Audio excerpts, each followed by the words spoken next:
Auschwitz. Just hearing the name brings horror. Over 1 million people died there, gassed, starved, beaten, or worked to death. But one part of its cruelty is often overlooked: the public executions. They were carried out in front of terrified prisoners. Hangings and shootings meant to punish, to scare, and to crush any hope. In May 1940, Auschwitz was opened by the Nazis as a concentration camp for Polish political prisoners. It was built on the site of a former Polish army barracks near the small town of Auschwitz in southern Poland. The location was chosen because it was isolated, but had a working railway line, which made transporting prisoners easier. The first group of 728 Polish men arrived on June 14, 1940. Many of them were teachers, lawyers, officials, and members of the resistance. They were registered as numbers instead of names, a system that stripped them of identity from the moment they entered. Rudolf Höss was appointed the first commandant.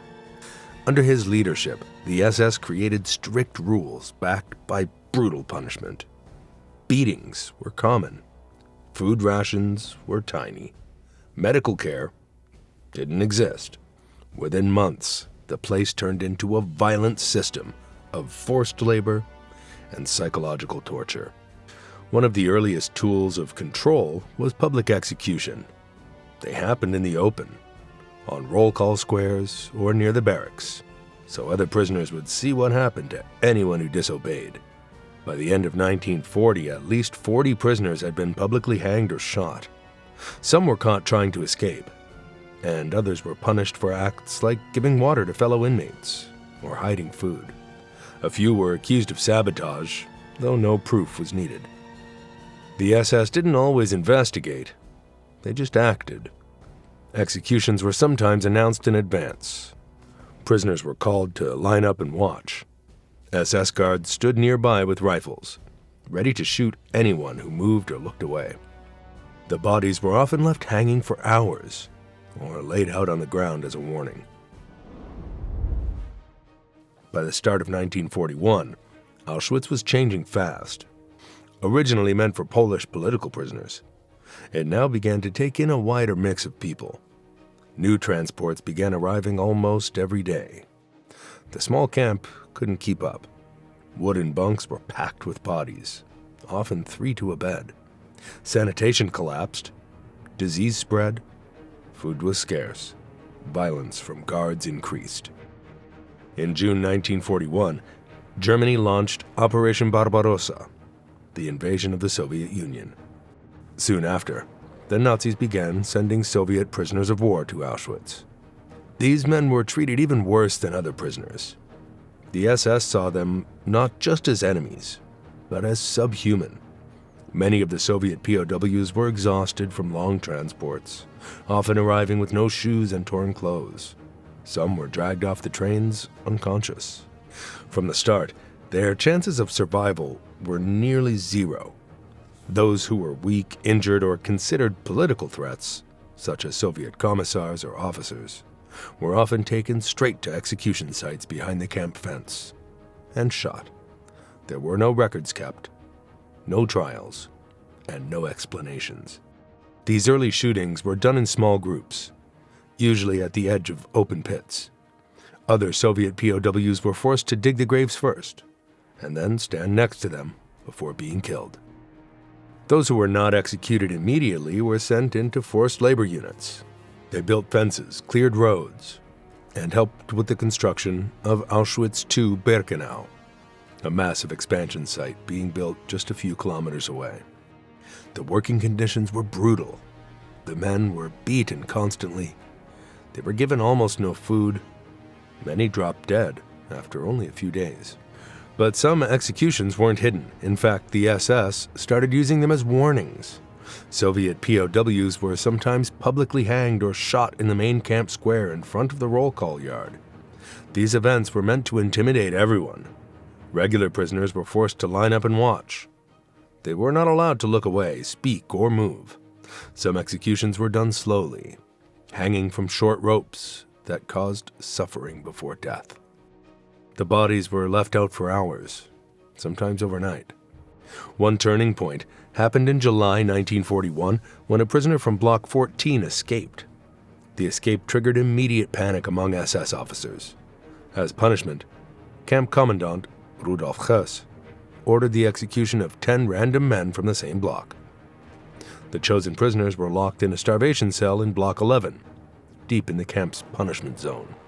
There they were left without food or water. This event shocked the entire camp. It was the first time prisoners were killed not for what they did, but simply because someone else had escaped.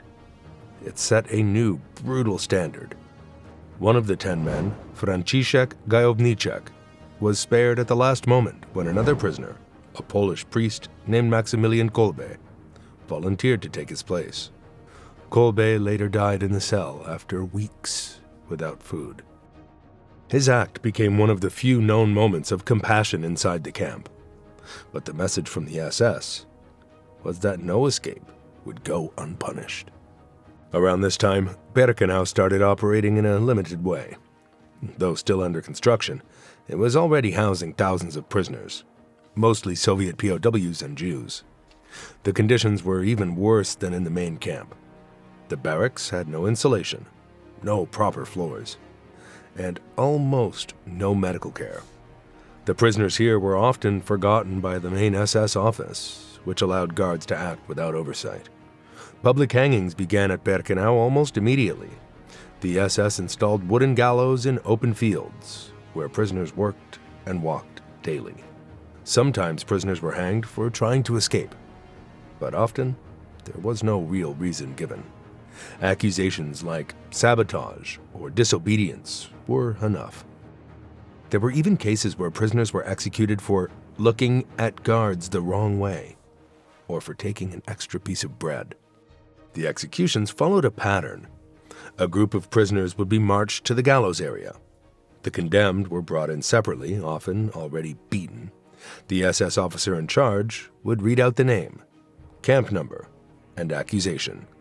Then the execution would happen immediately. Sometimes the condemned were forced to make a short speech, often under threat or pain, to try to discourage others from copying their actions. Other times, they were just kicked off the platform and left to hang. Afterward, the bodies stayed in place. Prisoners on work details were made to march past the corpses on the way to roll call or labor sites. The SS knew this was one of the most effective ways to keep control.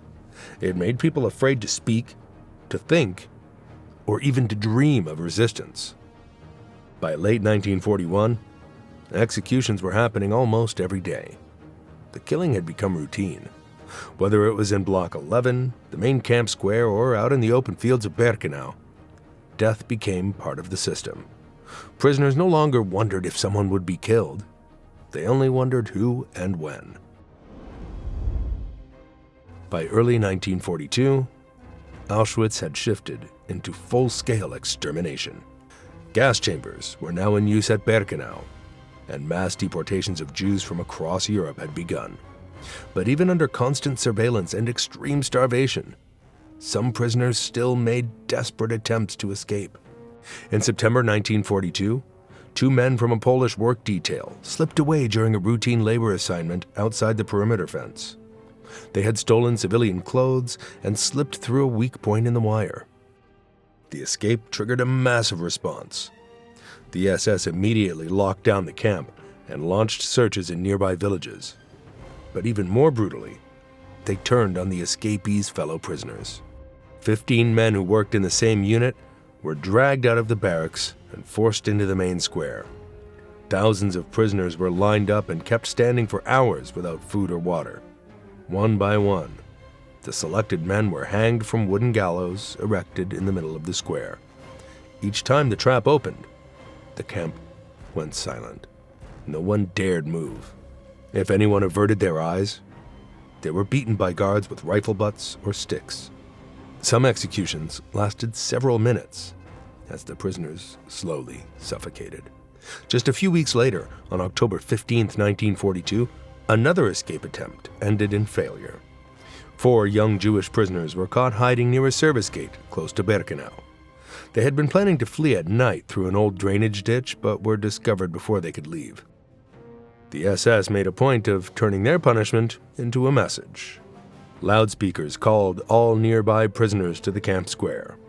The 4 were tied with ropes and marched to the gallows. The execution was quick, but the preparation was long. Prisoners stood in freezing conditions, while SS officers gave speeches warning of zero tolerance. The 4 bodies were hung side by side and left dangling for hours. Throughout 1942, the number of public hangings increased. Even prisoners caught exchanging messages or food between barracks risked execution. On several occasions, prisoners were accused of sabotage just for damaging tools or working too slowly in the factories. In one case, 3 men were hanged for being suspected of passing notes to the women's camp, although no notes were ever found. By 1943, the camp was operating like a machine. Transports arrived daily. The gas chambers were running at full capacity. But alongside mass extermination, the SS still focused on crushing internal resistance. That year, their attention shifted heavily toward Soviet prisoners of war who had been inside the camp since 1941 and 1942. Many of these men were former Red Army soldiers. Some had military training, and the Nazis believed they were trying to form underground groups inside Auschwitz. In March 1943, a secret investigation by the camp's political department, run by the Gestapo, led to the arrest of dozens of Soviet POWs from Block 11. 74 Soviet prisoners were taken from their cells and marched into the courtyard between Block 10 and Block 11, where they were shot in the back of the head, one by one. The bodies were removed in carts and buried in mass graves near the crematorium. Though the execution wasn't public, the aftermath was clearly visible. Other prisoners noticed the sudden silence in Block 11 and the increased presence of SS officers. Word quickly spread across the camp that those men had been killed for suspected resistance work, whether or not any real resistance ever existed. In August 1943, another group was targeted. Over 100 prisoners, Poles, Germans, and Soviet POWs, were accused of helping to organize a protest over food rations and the treatment of sick inmates. The camp authorities treated this as a direct threat. SS officers stormed several barracks during the night and pulled prisoners from their bunks. The men were marched at gunpoint to the Black Wall, the camp's main execution site. Most were shot immediately, without trial or warning. Those who weren't killed on the spot were returned to Block 11 for interrogation and killed in the following days. Around the same time in Birkenau, executions of women increased sharply. Several women were hanged in September 1943 after being accused of helping other female prisoners plan to escape. Wooden gallows had been built just outside the women's barracks. These executions were done in the early morning, with hundreds of prisoners forced to watch from the parade ground. The SS made the women walk to the gallows barefoot, and with signs around their necks listing their crimes. The bodies were left hanging for hours. After all of this, their fear of rebellion was still there, and they began hunting for even the smallest signs of resistance. One of the areas they watched most closely was the munitions plant inside Auschwitz. Prisoners worked long hours manufacturing weapons and ammunition for the German war effort. But some of those prisoners were part of a secret resistance network. Most of them were young Jewish women assigned to work in the Union Verka munitions factory. They were carefully monitored, but they used every chance they could to collect gunpowder in tiny amounts. Even a few grams could be deadly if used the right way. Rosa Robota, one of the leaders, wasn't assigned to the factory itself. She worked in the clothing detail, but she helped coordinate the transfer of the smuggled gunpowder from the factory to the Sonderkommando. She did this by using hidden pockets in prisoners' uniforms and by slipping messages during brief interactions. The women involved had to be extremely careful. They hid powder in scraps of cloth, in their hair, under fingernails, and sometimes inside hollow buttons. Alla Gärtner, Regina Safirstein, and Esther Weijblum were factory workers who carried the actual powder out. The smuggling process took nearly 8 months, and they gathered just enough explosives to damage the crematorium's machinery. The gunpowder was delivered to members of the Sonderkommando in Birkenau. These prisoners worked inside the gas chambers and crematoria, forced to handle the bodies of those murdered. They were among the few with access to the core parts of the death machine, and they knew what was happening better than most. The Sonderkommando knew they would eventually be executed to keep the camp's secrets hidden. So in October 1944, they decided to act. Using the gunpowder smuggled to them, they launched a revolt on October 7, 1944, at Crematorium 4. They managed to destroy part of the building by setting off explosives and using tools and stones to fight off the SS guards. A few even managed to grab weapons. They killed 3 SS officers and injured several others before being overwhelmed. Several Sonderkommando escaped the crematorium during the chaos and tried to flee into the nearby woods, but were quickly captured or shot. The uprising caused confusion, and for a few minutes, prisoners across Birkenau heard the explosions and screams. Some believed a full rebellion had started. The SS reacted with full force. More than 450 prisoners were arrested within 24 hours. Some were taken directly to Block 11 and tortured for days. Others were executed on the spot, lined up against walls, or near the destroyed crematorium. The remaining suspects were hanged in front of the men's camp. Gallows were set up, and prisoners were, once again, forced to watch.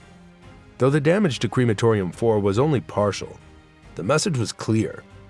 Prisoners were willing to risk everything to fight back. The SS, in turn, responded with even more fear and cruelty. After the revolt, the SS launched a deep investigation to find out how explosives had reached the Sonderkommando. They focused on the women in the munitions plant. Rosa Robota was arrested first. She was brutally beaten and tortured, but she refused to name others. Soon after, Alla, Regina, and Esther were also taken.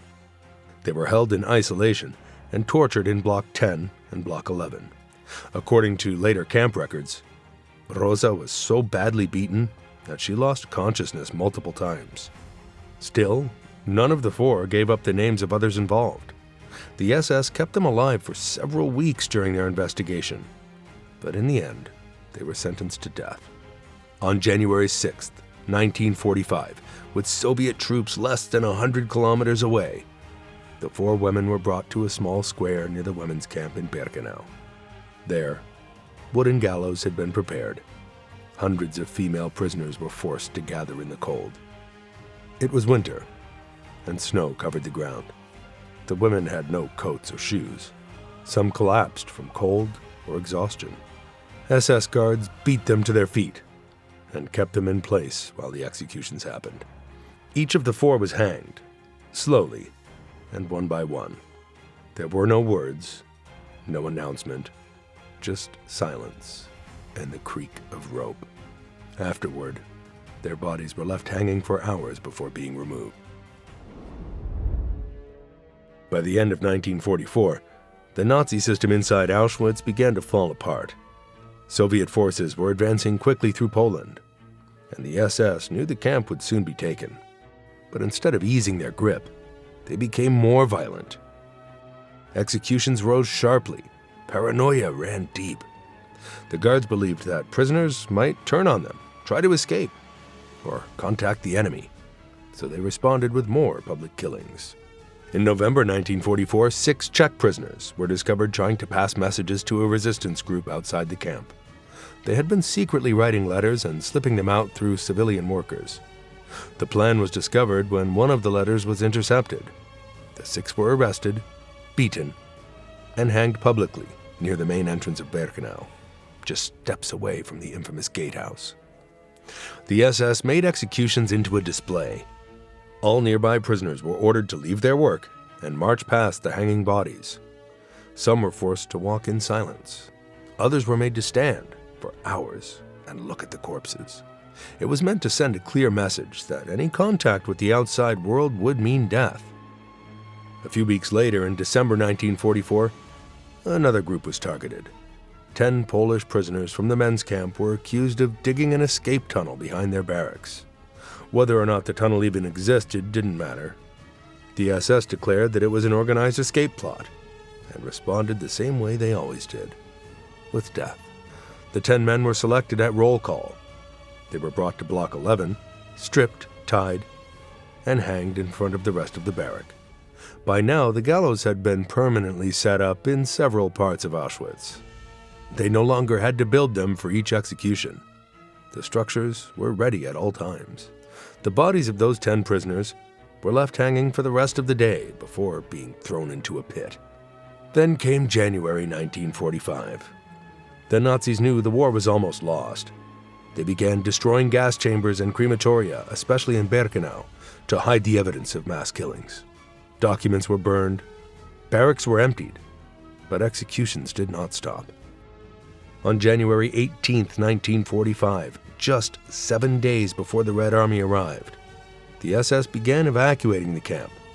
These were the infamous death marches. Thousands of prisoners were forced to march in freezing weather with no food and barely any clothing.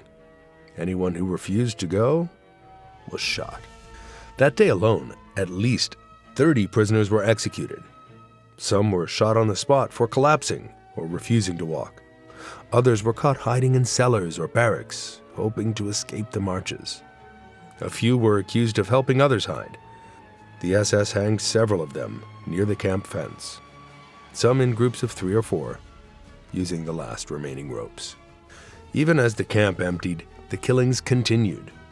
In these final days, the SS didn't care about rules. They didn't need proof. Suspicion was enough. The fear they had built over 5 years was now being used in its final form: random, public, and fast death. When Soviet soldiers arrived at Auschwitz on January 27, 1945, they found around 7,000 prisoners still alive. Barely. Many were too weak to move. Some were lying in piles of bodies, not yet dead. But most of the SS guards and commanders had already escaped. They left a few days before, taking tens of thousands of prisoners with them on death marches towards camps deeper in Germany. Although the guards had tried to destroy evidence, much was still left behind. Soviet troops found gallows, bullets, and execution sites. Survivors gave detailed testimonies. They remembered names, faces, and places. Those stories would later help track down the killers. In the years that followed, many of the SS men and women responsible for the executions were hunted down and put on trial. Some were caught quickly. Others lived in hiding for years. But many were eventually brought to justice. One of the most infamous was Rudolf Höss. After the war, he disguised himself and fled. He used a false name and worked on a farm in Germany. But in March 1946, British soldiers tracked him down. After his arrest, he confessed in great detail.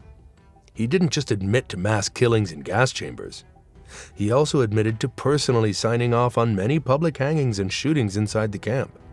He was handed over to Polish authorities and put on trial in Warsaw in early 1947. The trial lasted several weeks. Survivors testified, documents were shown, photos were presented. He was found guilty on all counts: genocide, forced labor, torture, and ordering executions. On April 16, 1947, Höss was hanged at Auschwitz I, in a small area just a few steps from the gas chamber. It was the same place where he had sent thousands to die. Another major figure was Arthur Liebenhenschel, who became commandant of Auschwitz after Höss left in 1943. Under his leadership, the gas chambers continued to run, and public punishments did not stop. He was arrested in 1945, tried in Krakow, and found guilty of crimes against humanity. He was executed by hanging on January 28, 1948. Maria Mandl was another powerful figure. She led the women's camp in Birkenau and had direct control over many of the public executions involving female prisoners. She was arrested in August 1945 by U.S. forces and later handed over to Poland. At her trial in 1947, survivors testified about how she selected women for death and oversaw their hangings. She was hanged on January 24, 1948. Hundreds of other SS members were tried over the years. Some received long prison terms. Others were executed. However, many lower-ranking guards disappeared after the war and were never caught. Still, the major figures responsible for the public executions at Auschwitz were brought to justice, slowly but surely. Witnesses who survived said the public executions were some of the hardest things to live through, not just for the horror, but for the helplessness, knowing that even if you looked away or cried, you might be next. Today, Auschwitz is a memorial, a museum, a warning. Visitors can still see the remains of the gallows, the execution wall, the blocks where people were tortured and hanged. These were not accidents of war. These were choices made by people who wanted to control others through terror.